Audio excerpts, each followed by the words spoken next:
La légende de Sewa Akoto, l'Amazone inoubliable. Sous un ciel chargé d'orage, le son des tambours de guerre résonne dans les plaines du Dahomey.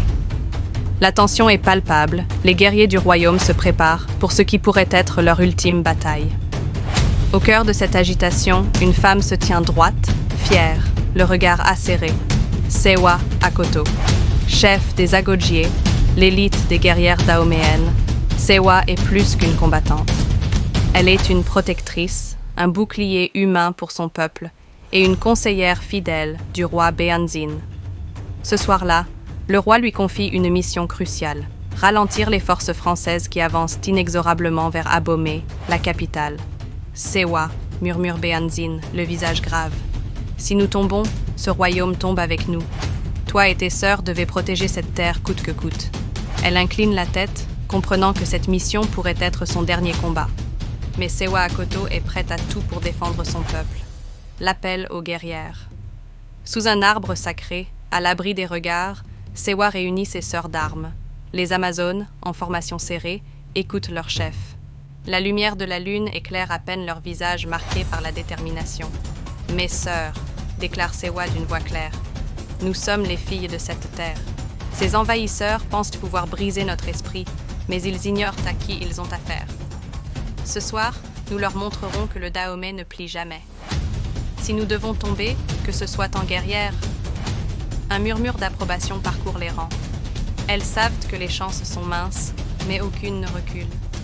Leur loyauté envers le Dahomey et leur foi en leur chef les portent. L'embuscade dans la gorge.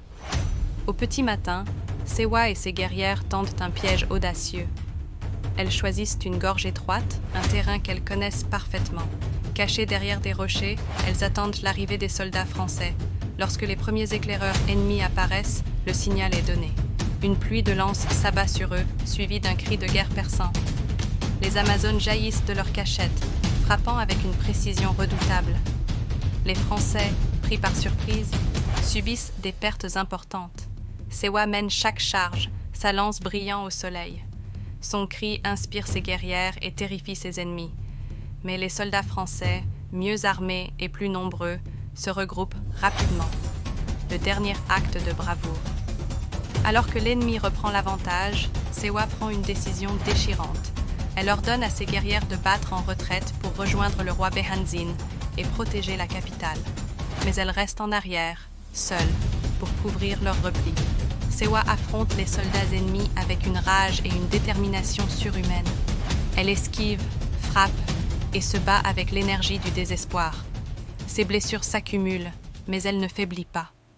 Finalement, encerclée, elle tombe, son corps criblé de balles, mais son esprit invaincu. Un héroïsme inoubliable. Le sacrifice de Sewa Akoto ralentit suffisamment les Français pour permettre à une partie du peuple dahoméen de fuir. Bien que la guerre se termine par la défaite du Dahomey, son nom devient une légende.